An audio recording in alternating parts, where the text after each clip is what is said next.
नमस्कार, हमारे चैनल पर आप सभी का स्वागत है। तो आज मैं आप सभी के सामने वीवीएम की book India's contribution to science का chapter number 6 mathematics in India लेकर आ गई हूँ। तो आइए शुरू करते हैं। तो सबसे पहले हम बात कर लेते हैं मैथमेटिक्स, जो कि इंडिया में इंडियन जो साइंटिस्ट थे, इंडियन फिलोसफर्स थे, उन्होंने डेवलप किया, उन्होंने उन पर रिसर्च की और उनके जो फॉर्मूलाज वगैरह है वो डेवलप किए। तो अगर हम देखें कि जो मैथमेटिक्स है इंडिया में वो 1500 BCE, ठीक है, BCE से इंडिया में होना स्टार्ट हो गया था। मतलब उस टाइम वैदिक पीरियड था। और ये क्यों होता था? क्योंकि जो यज्ञ होते थे, जो यज्ञ के लिए जो यज्ञ कुंड बनता था, उसके अंदर क्या करना होता था कि कुछ प्रॉपर मेजरमेंट्स होती थी कि यहाँ पर जैसे लेंथ इतनी बनेगी, इसकी ब्रेड्थ इतनी बनेगी, हाइट इतनी होगी। तो उसके लिए जो क्या बोलते हैं उनको कैलकुलेशंस थी, तो उसके लिए मैथ को डेवलप किया गया था। और अगर देखा जाए तो ज्योमेट्री थी वो किस में से आई है? जो ज्योमेट्री थी वो आई है सुलभ सूत्र में से, जो कि 800 से 200 BCE तक था। और जैसे मैंने आपको बताया कि मेनली जो फायर अल्टर्स या फिर जो यज्ञ वेदी है उन्हीं के लिए होता था, ठीक है। और जो सुलभ है उसका, जैसे सुलभ सूत्र है तो सुलभ का अर्थ होता है रोप।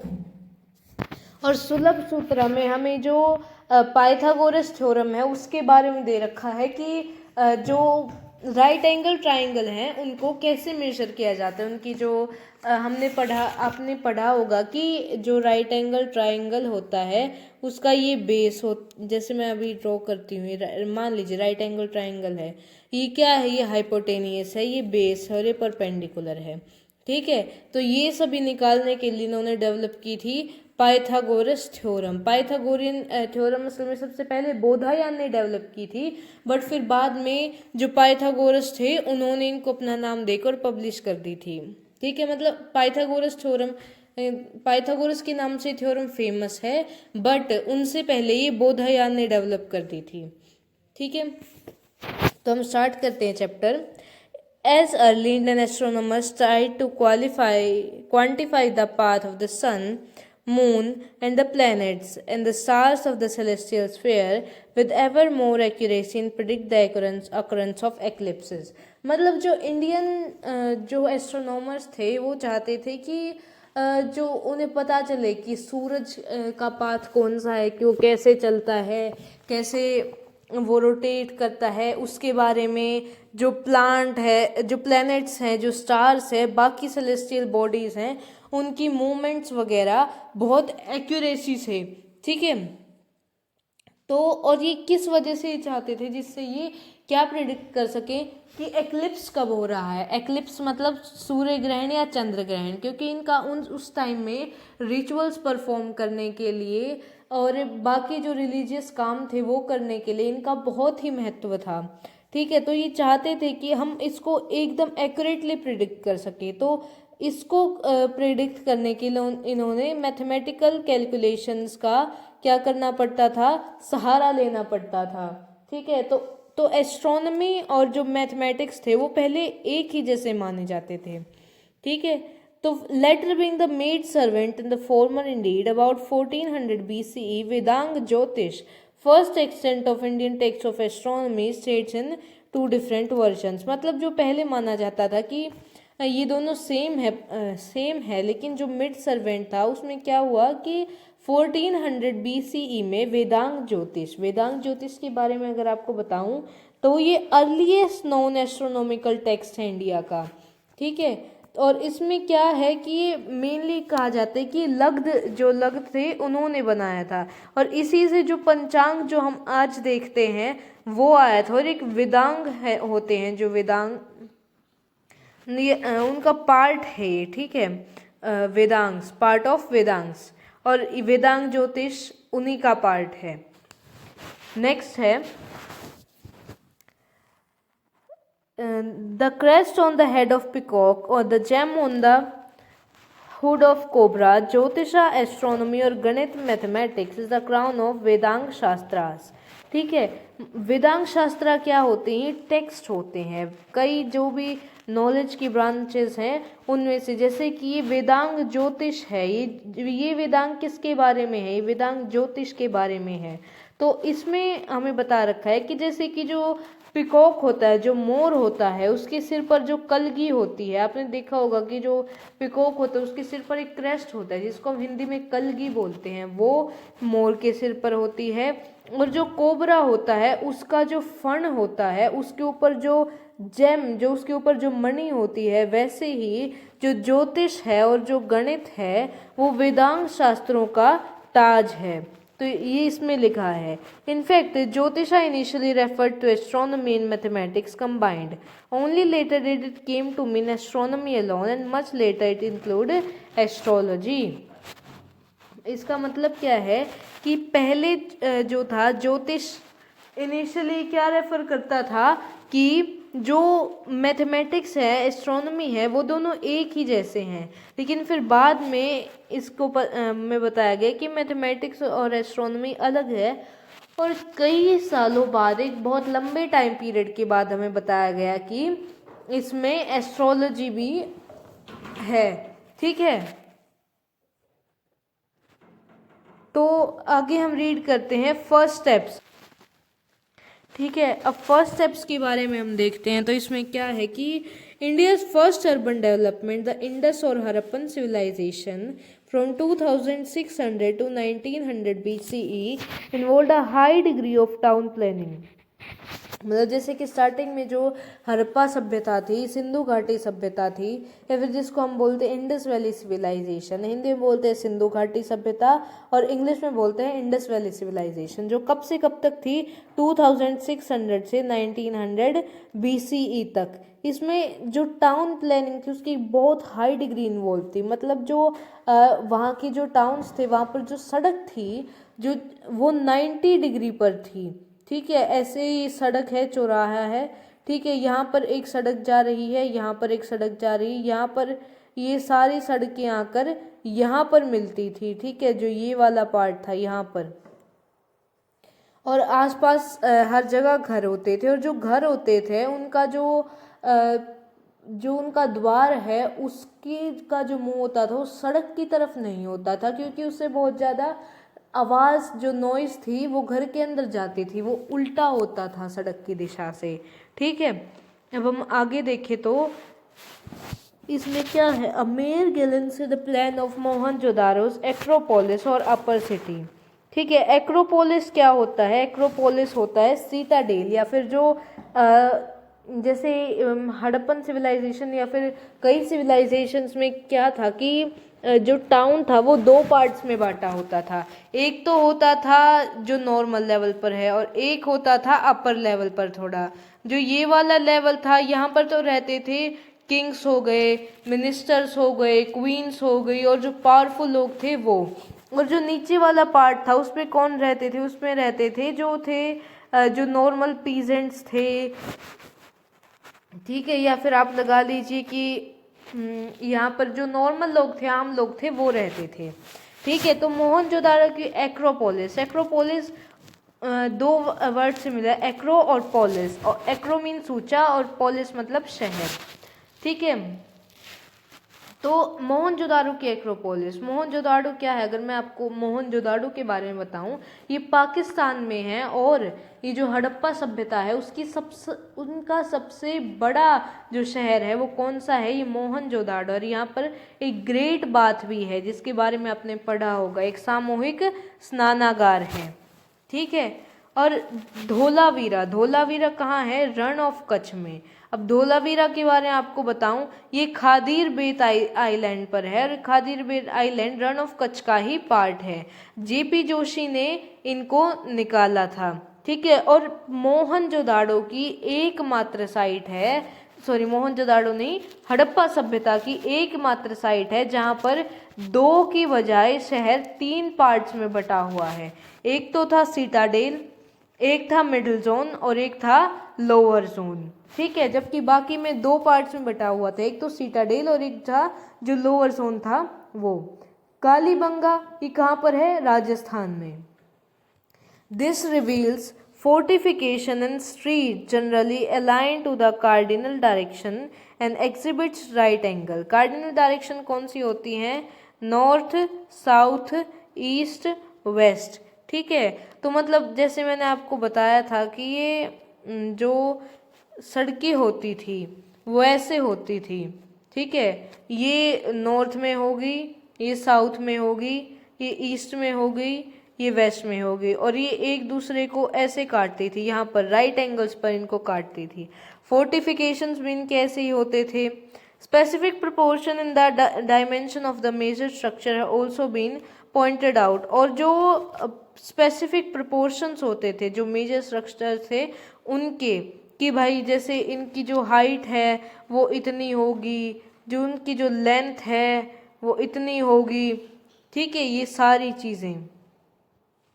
All this implied a sound knowledge of basic geometric principle and ability to measure angles, which the discovery of few cylindrical compasses made of cell slits cut every 45 degree has confirmed।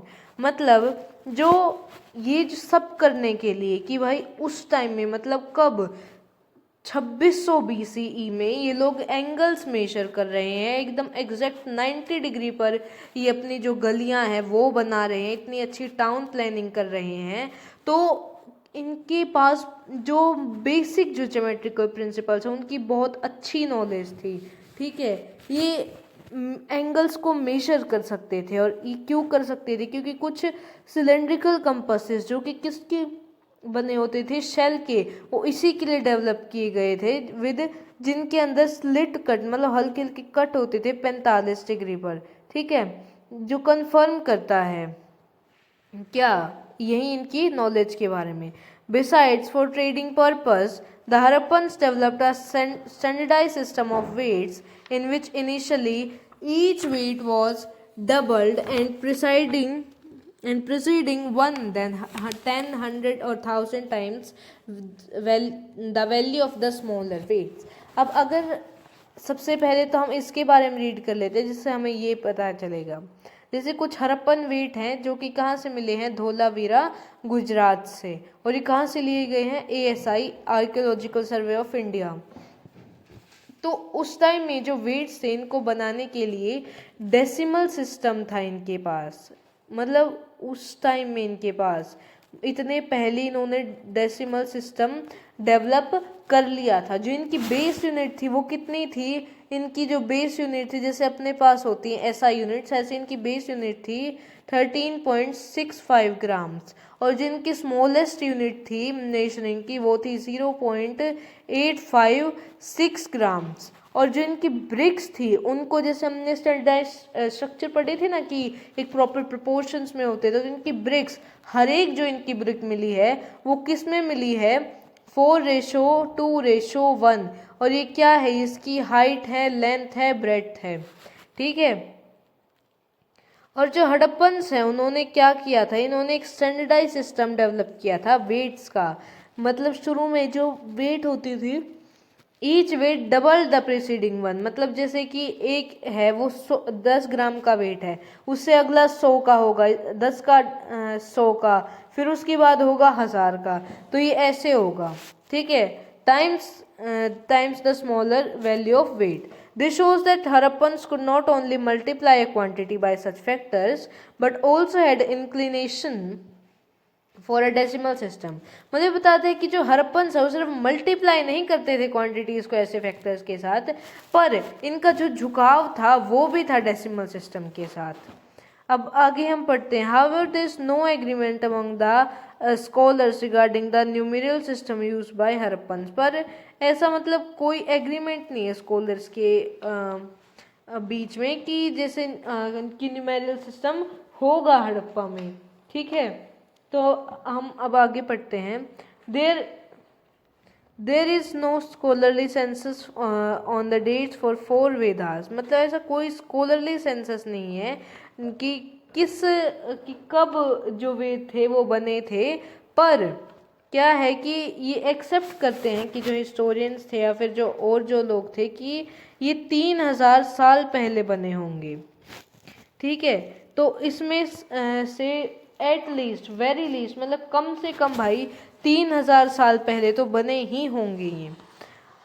अब इसमें हमें कई frequent mention मिलते हैं किसके, numbers by name on the particular multiples of 10, 100 and thousands and all the way millions in the Yajurveda, a number called Pardha. By comparison, much Greek named the number only up to 10,000, which was a myriad, and only in 13th CE would accept a million be adopted in Europe. मतलब जो यजुर्वेद था वो क्या, उन्होंने एक unit दी परधा के बारे में। पर्ध क्या होता है, 100 डिवाइन ईयर्स, ठीक है, एक ब्रह्म दिन के बारे में उन्होंने बताया है। ठीक, तो इसमें क्या है कि जो ये मेरिट थी इसकी जो रियल वैल्यू क्या थी इसकी रियल वैल्यू थी 10,000, पर इसका एक्चुअल मीनिंग होता है काउंटलेस। तो ये ग्रीक्स के द्वारा अडॉप्ट की गई थी। और जो 13th सेंचुरी सीई थी उसमें यूरोप में मिलियन को अडॉप्ट किया गया था। Brahmanas commentary on the Vedas knew the 4 arithmetical operation as well as the basic fractions. मतलब जो ब्राह्मण्स कौन होते थे, जो स्कॉलर्स होते थे, जो पढ़े लिखे होते थे, मतलब जिसके पास भी वेदों का ज्ञान है, जो पढ़े लिखे हैं, वो कौन होते थे, वो होते थे ब्राह्मण्स। अब इन्होंने क्या किया, कमेंट्रीज ऑन वेदा न्यू 4, अब इन्हें 4 अर्थमेटिकल ऑपरेशंस का ही पता था और बेसिक फ्रैक्शंस का भी पता होता था। ठीक है, अब हम करेंगे द अर्ली हिस्टोरिक पीरियड, मतलब जो मैथमेटिकल जब स्टार्ट में डेवलप होने लगा तब क्या क्या हुआ। ठीक है, तो इसमें हम देखेंगे कि पहले जो इंडियन टेक्स्ट थे dealing explicitly with the mathematics are on Sulabh Sutras dated between 8th and 6th century BCE। मतलब शुरू के इंडियन टेक्स्ट थे वो किससे डील करते थे, एक्सप्लिसिटी विद मैथमेटिक्स आर सुलभ सूत्रा, मतलब जो फर्स्ट इंडियन टेक्स्ट थे वो जो मैथ्स के बारे में डील करते थे वो सुलभ सूत्र में बताया गया है मैथ्स के बारे में, जो कि 8 से 6 सेंचुरी BCE तक का था। ठीक है, और ये संस्कृत में लिखे जाते थे, एक हाईली कंसाइज सूत्रा स्टाइल में ये लिखे जाते थे। इसमें क्या होता था कि ये इसमें इफेक्ट थे, मैनुअल्स थे कि कैसे कंस्ट्रक्ट किया जाए फायर एल्टार्स को या फिर वेदी को, यज्ञ वेदी को। ठीक है, intended for specific ritual made of the bricks, altars often had 5 layer of 200 bricks each. मतलब क्या था कि मतलब जो हर एक कई टाइप के जो बनाए जाते थे यहाँ पर, जो यज्ञ वेदी थी वो, जैसे कि जो स्क्वायर जो यज्ञ वेदी थी वो हाउस होल्ड के लिए बनाई जाती थी, जो गृहस्थ थे उनके लिए बनाई जाती थी, और जो सर्कल वाली थी वो कुछ प्रॉपर सेक्रीफाइसेस के लिए बनाई जाती थी, या फिर जो देवताओं की पूजा अर्चना के लिए बनाई गई थी। ये जो फ्लैकॉन वाली है किस वजह से बनाई जाती थी, ये दिखाती फ्लाइट को, कि अगर कोई जैसे सोमा रिचुअल्स के लिए या फिर जो हेवन में अगर कोई उसके लिए है, देवताओं के लिए, तो ये उसके लिए बनाई जाती थी। अब इसमें क्या था कि इसमें स्पेसिफिक रिचुअल होते थे। अब एल्टर्स होते थे जो वेदी होती थी, इनकी 5 लेयर होती थी। ठीक है, जिसमें 200 ब्रिक हर एक लेयर में होती थी। जो लोएस्ट लेयर थी वो अर्थ को सिंबलाइज करती थी और जो हाईएस्ट लेयर थी वो हेवन को सिंबलाइज करती थी। और ये सिंबॉलिक रिप्रेजेंटेशन थे किसके, यूनिवर्स के। ठीक है, the first layer of one kind of the Shyenachiti और falcon described in the Shulba Sutra made up of 200 types 200 bricks of 6 type or sizes, all of them adding up to a specific total area। मतलब जो ये जो फ्लैकॉन है इसके बारे में हमें दे रखा है कि जो 200 ब्रिक्स से बने थे, जो कि 6 शेप्स के थे, मतलब 6 अलग अलग टाइप की ब्रिक्स।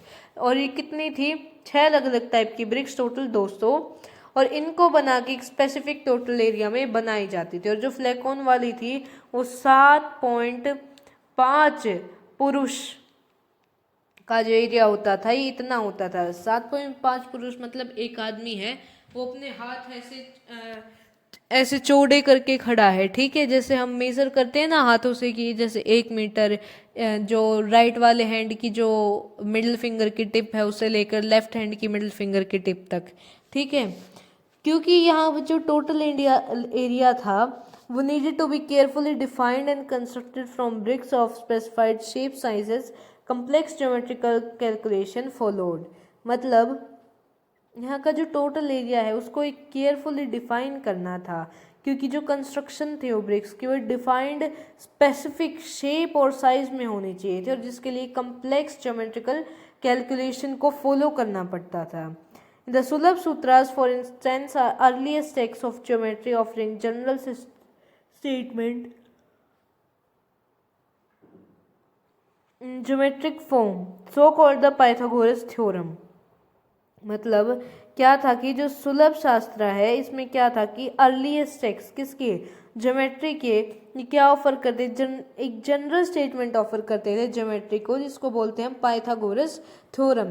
क्योंकि ये जो फ्लैकोन है इसके अंदर जो पाइथागोरस थ्योरम का इसको कंस्ट्रक्ट करने में पाइथागोरस थ्योरम का यूज किया जाता था, अभी भी किया जाता है जब यहाँ पर इंडिया में जब ऐसे टाइप के यज्ञ होते हैं तो, ठीक है। नेक्स्ट है spelled out an elaborate geometric methods to construct a square resulting from the addition or subtraction of two other squares or having the same area as given circle and vice versa। मतलब जो एक elaborate geometrical method कोई use करते थे किसके लिए, एक square result construct a square resulting from the square addition of two other square having the same area as a circle and vice versa. मतलब ये इन्होंने वही बता रखा है जो पाइथागोरस थ्योरम है उसकी थ्योरी बता रखी है।